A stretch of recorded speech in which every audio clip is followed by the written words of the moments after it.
Good evening, everyone. Thank you for coming, and thanks for allowing me to come and speak to all of you this evening. Thanks, Carolyn. I know you've been working very hard and rallying the troops, and we really appreciate the support that you guys have given us, really, truly. St. Anne's group, as well as some of the other groups here at St. Nicholas Church. Thank you to Father Miran and Marcella and everyone else. But my name is Karen McNeil. I am the Executive Director of Springtime of Hope. Springtime of Hope is a 501c3 nonprofit organization who provides assistance to individuals in our community whose lives are affected by hunger and homelessness.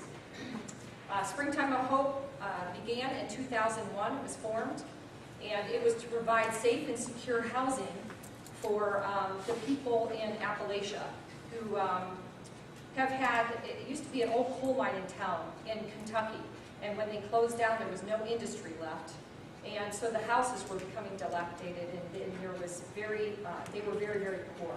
And so we would take a group of 50 to 70 people to Appalachia every year, skilled tradesmen, and I would bring the youth group, and we would go down, and through a much-needed labor of love, we helped to rebuild lives as well as homes in Appalachia.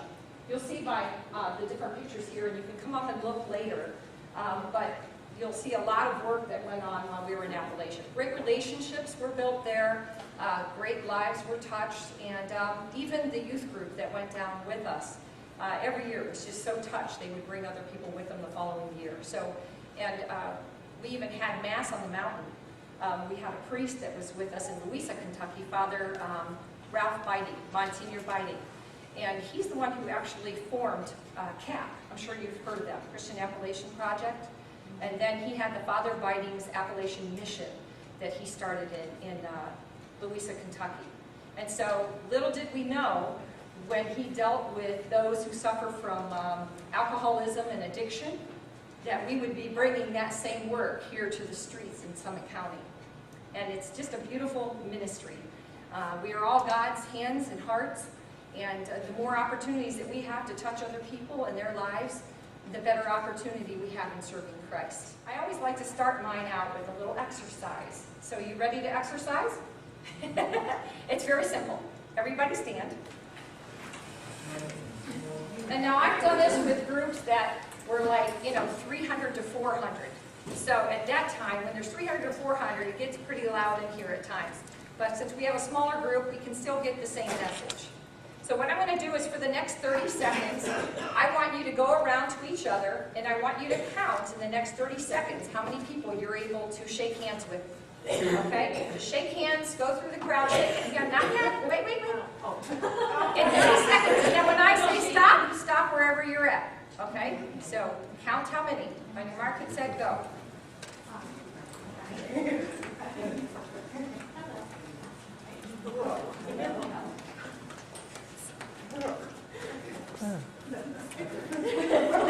Yes, we're counting ladies. And we're counting the dog.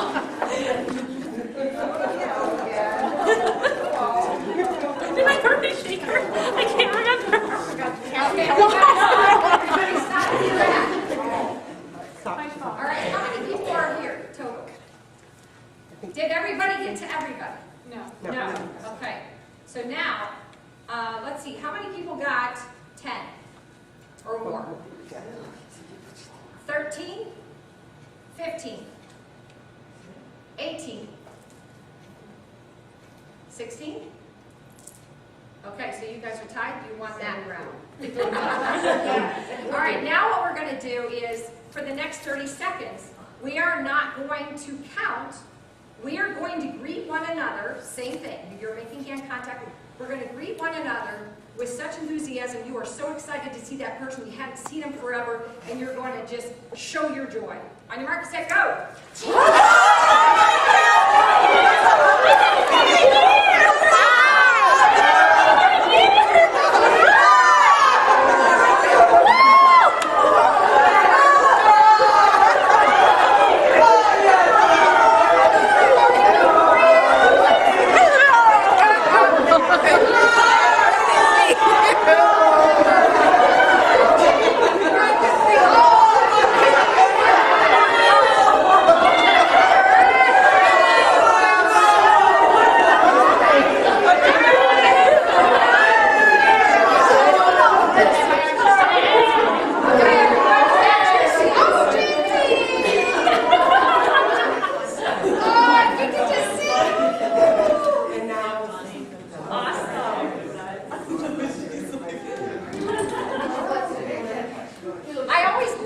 second exercise. That is excitement to the 10th degree.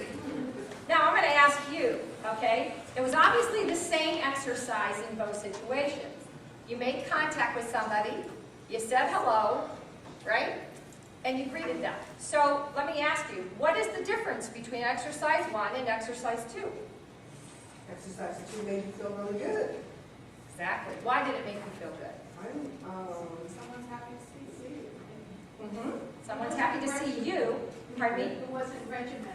Exactly. It wasn't regimented. It was very enthusiastic. It was, you weren't focused. If you think about it, the first exercise, you were focused on who? Counting. Yourself.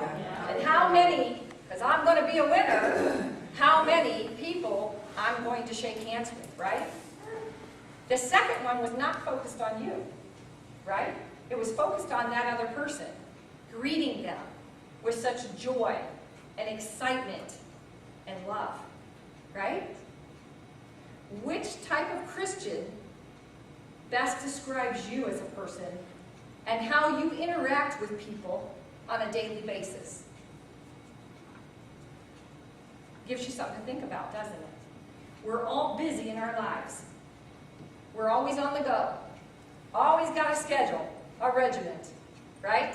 And sometimes we kind of lose that interpersonal, that reaching out, that affection and love for somebody else because we're so focused on ourselves and our schedule, right?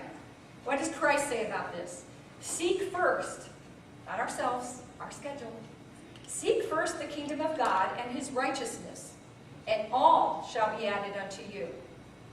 Now, one thing I noticed when your group came in to serve dinner, not only was it a fabulous display, right, on the tables, it was a great presentation, but was the excitement, the smiles, the joy, happiness amongst everybody.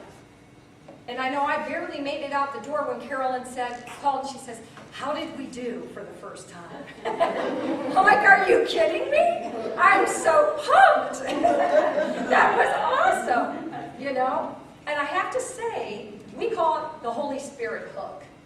You know, we all have busy lives.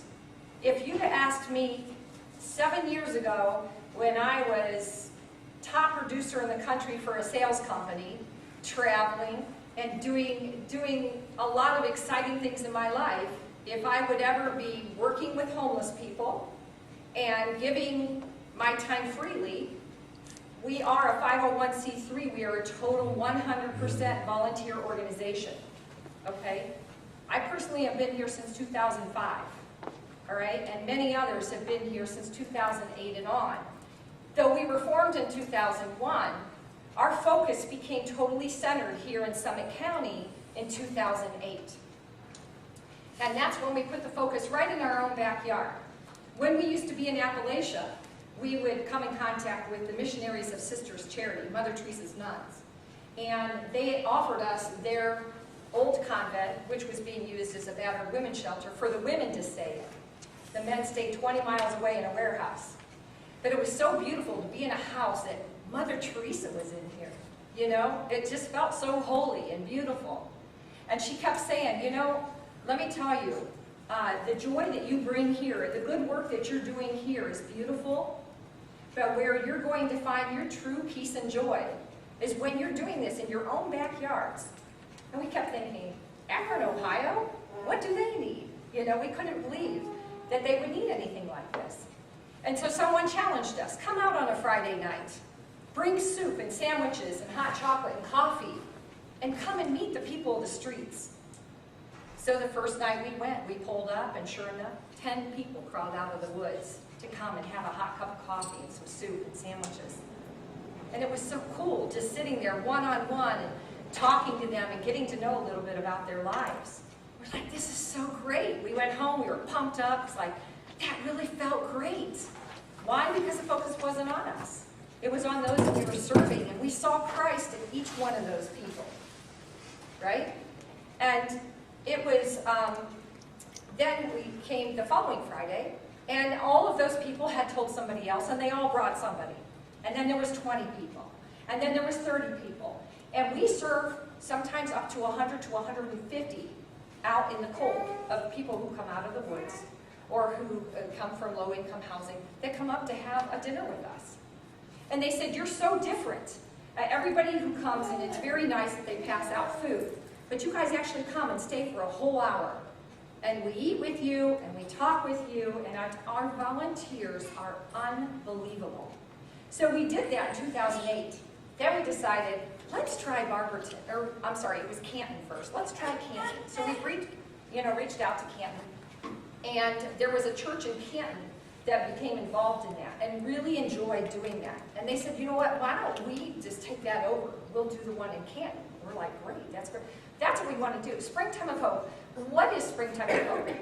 Well, we all know that springtime is a new beginning, right? That's when you start seeing the new grass growing and the flowers sprouting and everything, and it's beautiful. Springtime of Hope. What is hope? Hope is something that we all need in our lives. Every day you hear stories of different situations, death, divorce, sickness, whatever it is, we need hope. We are a world of hope. And we can't have hope without faith that brings us to that hope, right? And the hope that we receive ourselves is such a joy, especially when we give back to others who are going through the same circumstance in their life. But we decided we would do that. Then we decided to go to Barberton. So we approached Ed and Ann Clark in Barberton and said, what do you think about this? What do you think about bringing this into the Barberton community? It's a great idea. So they agreed. They hopped on board. We took our mobile unit down there. As you'll see in this picture here, this is our mobile unit. And we hook it onto a truck, and it's got all of our toiletries and everything in there. And then we bring a separate van full of food. At that time, we were just doing sandwiches and soup. So we went into Barberton. We were in the parking lot of Salvation Army. And Pastor Tina Nees and Bill and Anita Buskey decided, you know what, let them come and speak to our church and speak to the people. And so we came and we spoke, and they just thought, this would be great. We have this great big church in Barberton, Lakeview United Methodist Church, and it's got a great kitchen, a great serving area. Why don't you start serving the people down here? Because a lot of what we serve in Barberton is different than Akron. Akron is a lot of homeless. Barberton is more local poor, the people that are less fortunate in their income and so forth, and they like to come as families. And we do have some homeless there as well. And we are like a family in Barberton. It's actually really beautiful to see all the families come in, and week after week you get the same people, maybe a few new ones, and they really look forward to coming. We have the time to be with one another, to talk with one another, to serve food, and it's really just a great opportunity to minister. Bill and Anita Buskey and Pastor Tina Nees and the group, Charlotte and all the cooks there, and Maggie and Sylvia and Mike Monnet do the clothing room, and they come in and they get their toiletries and stuff, and it's just, and the different churches. There's been so many churches, of which you guys are included in that, obviously, that pack lunches and send them home with a packed lunch besides a dinner. And then, of course, the toiletries. We couldn't do that without you. Again, we don't take grants and everything. Would we? Yes, we would if the opportunity arose. But we are a Christian-based organization, which is really nice because we're able to do our own thing. Some people say, well, are you only Christian? Well, we're a Christian-based organization. I don't care what you say. I think that if you're out doing God's work, you're following Christ. You are the hands and heart of Christ. But I always tell people, we have all different kinds of people. We have 2 Jewish doctors that are part of our ministry, and they're awesome. And the one is a friend of mine from way back, 25 years. And he goes, you know, when am I going to get one of those Springtime of Hope shirts that have the cross on it? You know, I want to do that too. And I said, you've earned it, put it on. And I'll tell you, this man is amazing. He's a surgeon, orthopedic surgeon. And he wears a very large shoe. I think it's like a 14. And I cannot tell you, those are hard to come by. Now, when you get a homeless guy that comes in and he has no shoes or they're worn through, that man has gone home 3 different times without his shoes because he has given them to them and taken the coat off of his back. That is an amazing person. So we are God's army, is what we like to say. And we take anyone and everyone that wants to give of their time and talent. And because it takes a variety of different kinds of people. Each one of us are created different in the image and likeness of God. We each have a different talent. What your talent is, I don't have, and so forth. And when we put them together as a group, it's exciting to see what we can bring to the table of the Lord.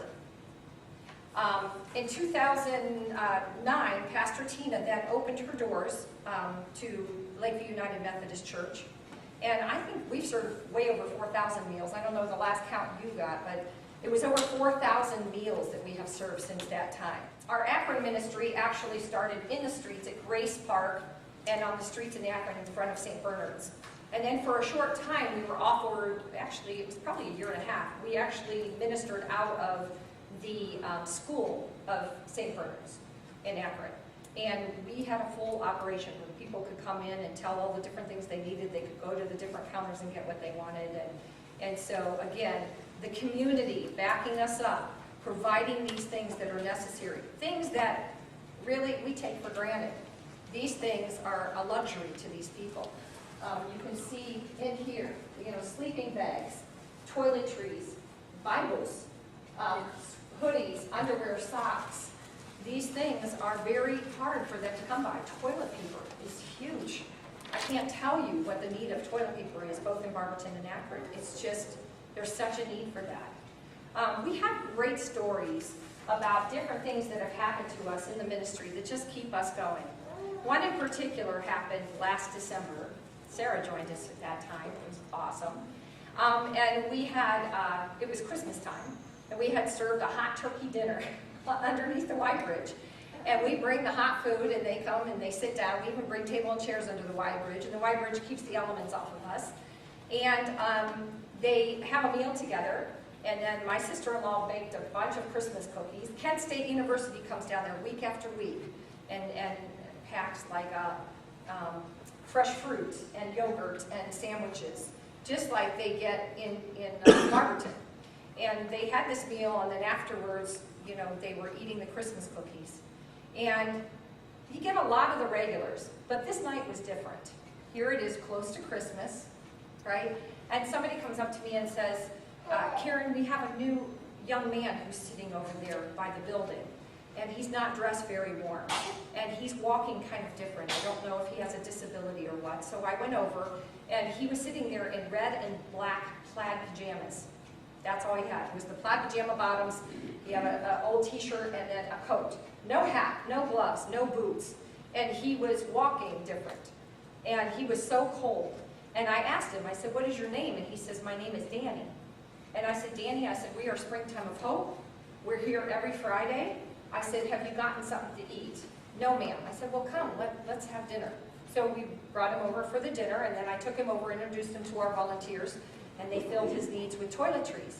And I said, Danny, I said, could you use some boots? And he says, I would love some boots. My feet are so cold. And I said, I think I have some gloves and a hat, and I'm going to give you some McDonald's gift certificates that were donated by the community.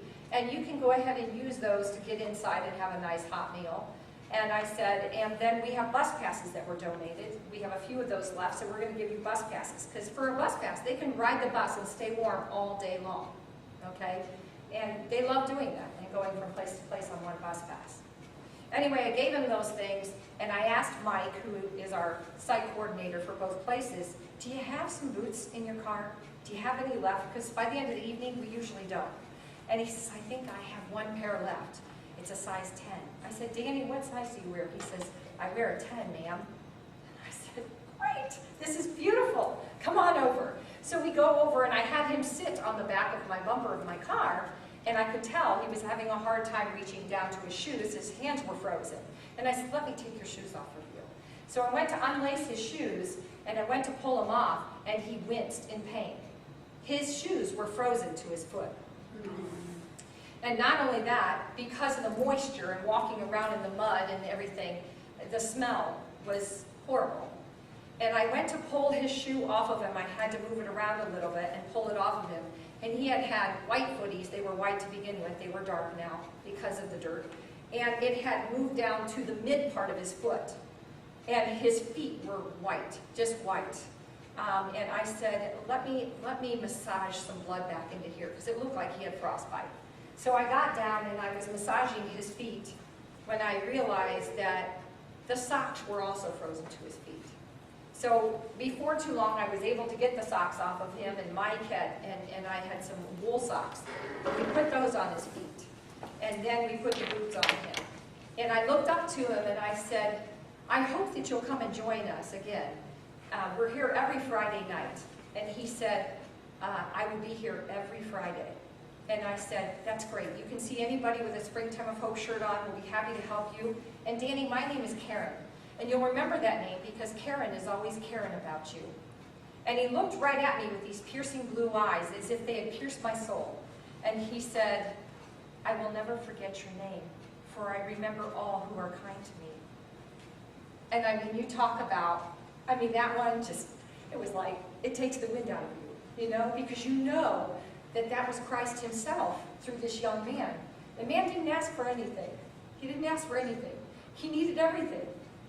But just the mere fact that somebody cared enough, that all these people were coming out for him.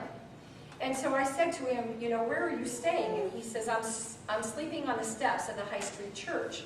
And I said, this is the coldest day of the year. I said, we can't have you stay there. I said, how about we take you to the Haven of Rest? He says, no, a lot of people make fun of me. I just want to be on my own. And I said, but it's so cold outside. I will be fine. So my brother was there with his sons, and I said to him, I have my other 3 nephews with me, and my car is packed. And I said, would you mind taking him to the High Street Church? And he said, sure. So he went to get in the car, and he says, I will see you every Friday. Now, physically, that person that we ministered to that night, we've never seen him again since. And let me tell you that when my brother took him to the church, my brother offered him money for breakfast. And he says, that's okay. I won't be needing that. And then he dropped him off. Well, the volunteers sometimes go back and we go out to eat at Parasons or something and just talk about our night and the experiences that we had.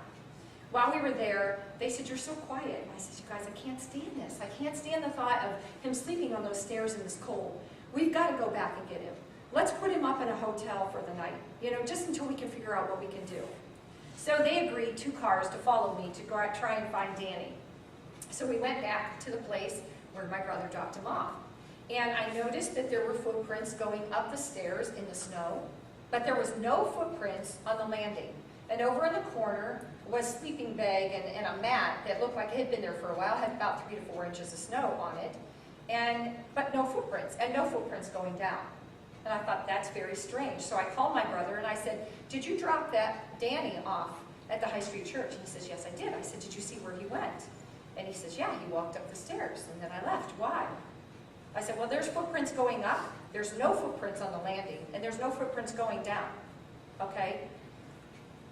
We knew then that it must have been an angel that night, if not Christ himself. So we got in the car, all 3 of our cars are going up and down the alley, and we're yelling out the window, Danny, Danny, and no answer, nothing. The next morning, I had a group that went out, and we went looking for him. No show. In fact, that night, thinking that since we gave him McDonald's gift certificates, maybe he went to the McDonald's. We had 3 cars go to 3 McDonald's in the area, and there was no Danny. So I called the next morning to the church that he was going to have breakfast at, and I said, you know, this is the description. And they said, no, we had all of our regulars. We never saw anyone like that. But you know, it seems like every Friday, we have a new person with those blue eyes that we've never seen before, that happens to show up. And about at the tail end of winter, a couple of months ago, actually several months ago, we had a guy named Russ. And again, scraggly beard, he was sitting down on the side, minding his own business, beautiful blue eyes. And I went over to him and I said, you're new here. And he says, yes, I am. This is the first time I've been here. I said, what's your name? He said, Russ. I said, Russ, my name is Karen. And I said, welcome to Springtime of Hope. And I went on to explain to him what we do and everything. And I noticed that he was walking very gingerly. And I said, Russ, I said, you have on sandals. It's very cold out here. I said, do you need a pair of shoes? And he says, well, thank you, ma'am, but I don't think I could put them on my feet. And I said, well, why? And he says, well, because I have holes in the bottom of my feet, and they're seeping with infection. And I can't put any shoes on. So these socks are very comfortable with these.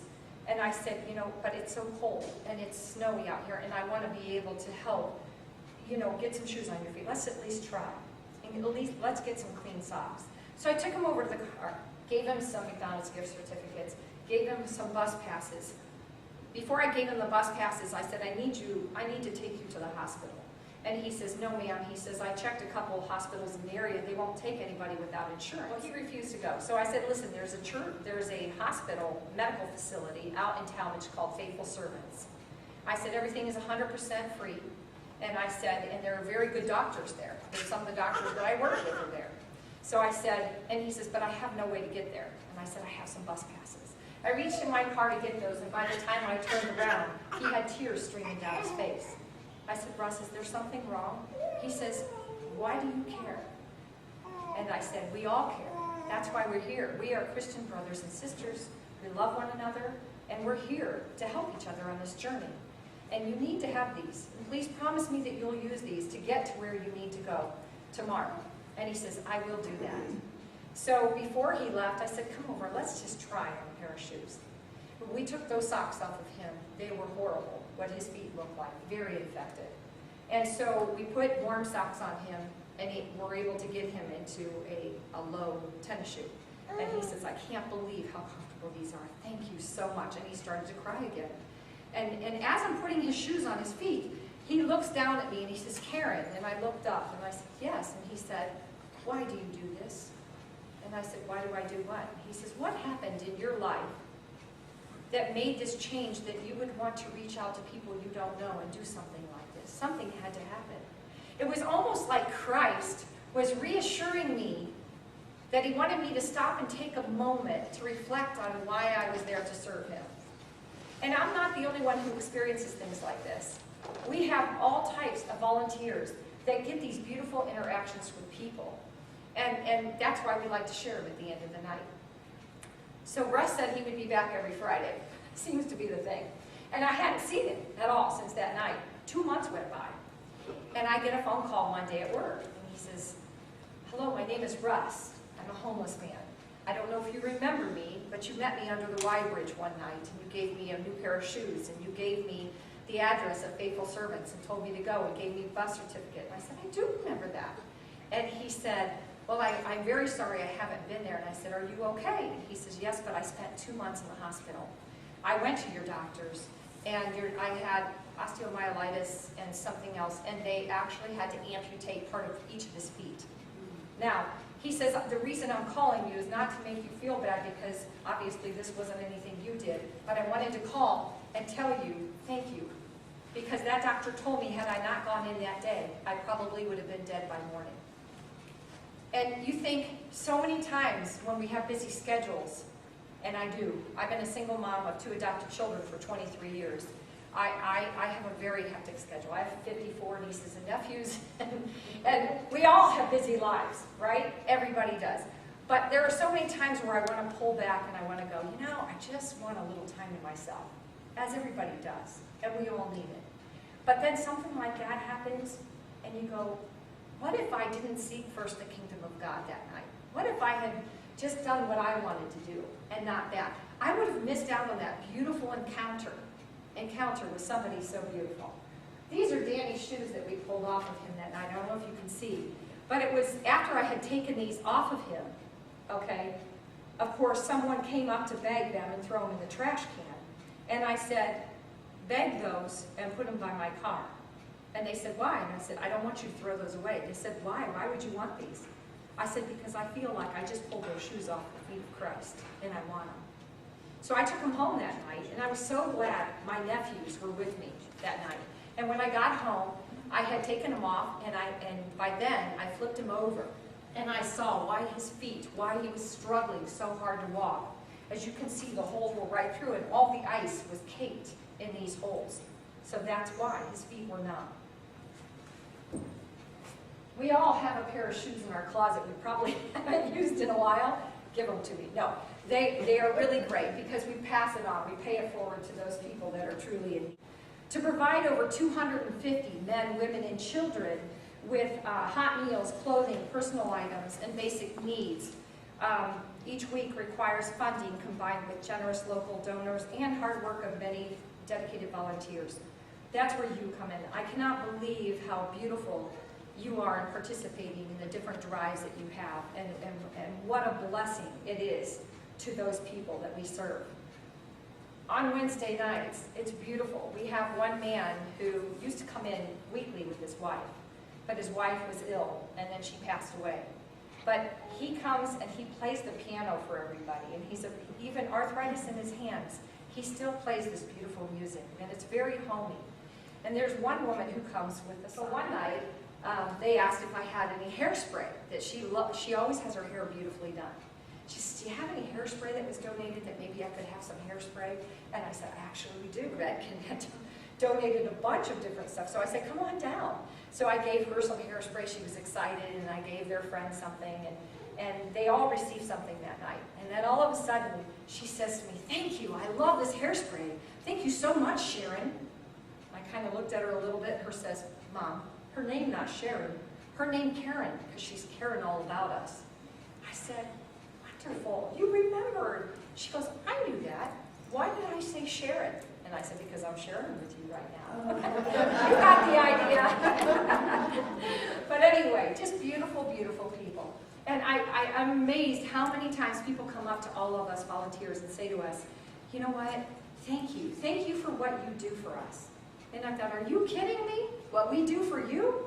You have no idea what you do for us. A lot of us judge people according to what they look like. And we do, as human beings, it's perfectly normal.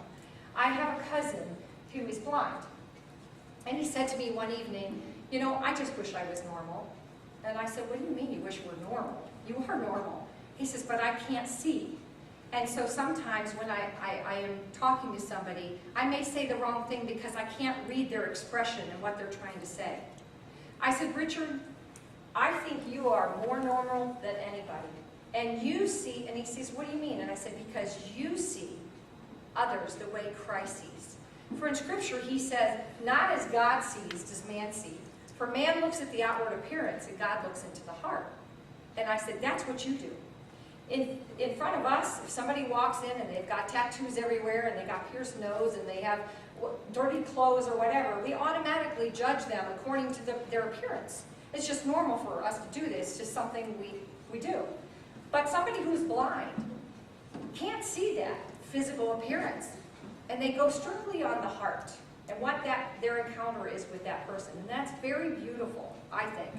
And I told Richard, I said, your cross is really a blessing in many ways. Not that I would want that, but it's a blessing in many ways. And he teaches school for the blind. Now, I said, as a teacher, if I was a teacher, I would never have the impact on my students that you have. Because you can say, been there, done that, I know what you're feeling, okay?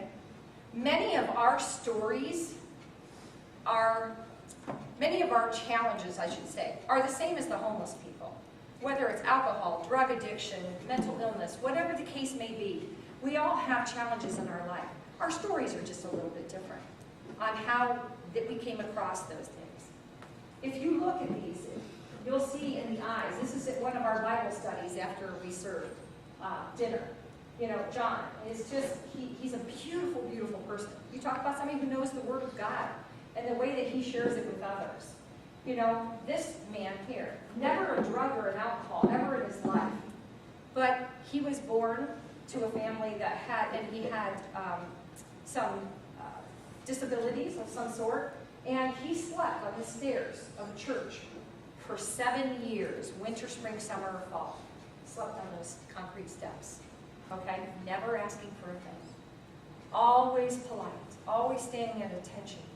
Every time you would come in contact with him, he always said thank you for everything. Very quiet man.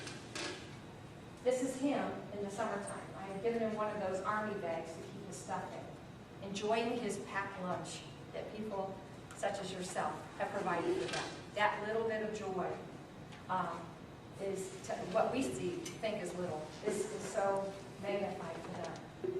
And guess when his birthday is? December 25th. Go figure. Right? Beautiful person. But you know, 7 years on the steps, one night there's a blizzard, and he's lost. And I see him on 59 out there in the blizzard, not knowing where he was at because it was so bad that night. We have a rule that we're not allowed to pick up people without somebody else in our car. So I called somebody and I told him, you need to come down on 59.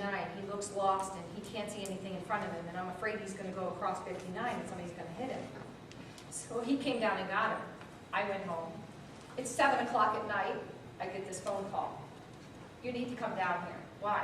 Well, because we're trying to get him inside to have some hot coffee and change his clothes because he's actually frozen to his sleeping bag. And he will not come in. He's coughing. And this is just weeks after they found the homeless man frozen to a rock in Akron. And so I get my clothes on, I go down there. And he trusts me. That's why they call him. And I was telling him, I said, you know, you need to come inside and let's get some food. And no, I'm fine, Miss Karen. I said, no, you have to. We're going to take you. And if you don't, that man over there, he's going to call the police, and you're going to be taken to St. Thomas because you're not spending the night out here tonight. So you have two choices. You either go with us and go get a hotel room for the night, or he'll call the ambulance. And he said, I'll go with you. So we took him down there, and he stayed in this motel for a month and a half or so. And every day we would bring, there would be a group of us that would go down and bring breakfast, lunch, and dinner in a cooler, and he would eat. And we noticed that every time that we went down there, that the chairs were lined up in the hallway that led to the bathroom, like a choo-choo train. Everything was always in order. What the heck? His bed doesn't even look like it was slept in or anything. And one day he wasn't there when we went there, and I said, you know, I gotta see why he keeps, because every day that I come there and pull the chairs back, and they end up right back in the same place. And I went and looked, and here he had put a bed, a blanket, and a pillow on the floor between the bed and the wall. People made fun of him when he was on those stairs. And so he didn't want the bad people to come and get him. And so he would protect himself. What we do right now that's very, very important is we realize that just feeding the people isn't enough. What can we do to make a difference? How can we get these people off of the streets? We have now shown them who Christ is through our hands and our hearts. Now they trust you. They want to know more about you. They want you to know more about their lives. And you think, okay, how can I make a difference? You'll notice that a lot of the people serving in our line are young men. Those men are the people that were once on the streets, addicted, who have gone through a rehabilitation program and have entered our homes. Here's two of our homes on Cole Avenue. And they enter our homes, and that's transitional housing. And they transition through there. We help them to get a job. They help reunite them with families and become a productive member of society. What they like to do is pay it forward and come back and serve their brothers and sisters of the streets so that they can encourage them to want to make that change in their own lives. That's beautiful. Why? Because they can say, been there, done that. We can help you through this. It's a beautiful experience to see that. But it all starts, whether it's at this church, or it's in Barberton, or it's on the streets of Akron. Everybody has their story. Everybody needs love, encouragement, and hope. And that's what we're here for, is to bring them a springtime of hope. Our transitional housing, please keep us in prayer. We're very excited about that. We've had those since 2008, and it seems like every year we've added a couple more. We just opened up our 4th men's transitional house August 1st. It's already at full capacity. And we're opening up our first ladies transitional home. And that is going to be probably within the next 65 days. So we're excited. Women need it too. It's a different step, but we're prepared. We know that this is all God's work, and each one of us plays a part. We're all part of the puzzle. And we just thank and encourage all of you to continue your great work, because without your work, we can't do our work. Without our work, they don't make a change in their lives. So thank you for being the hope to all those we serve. Thank you.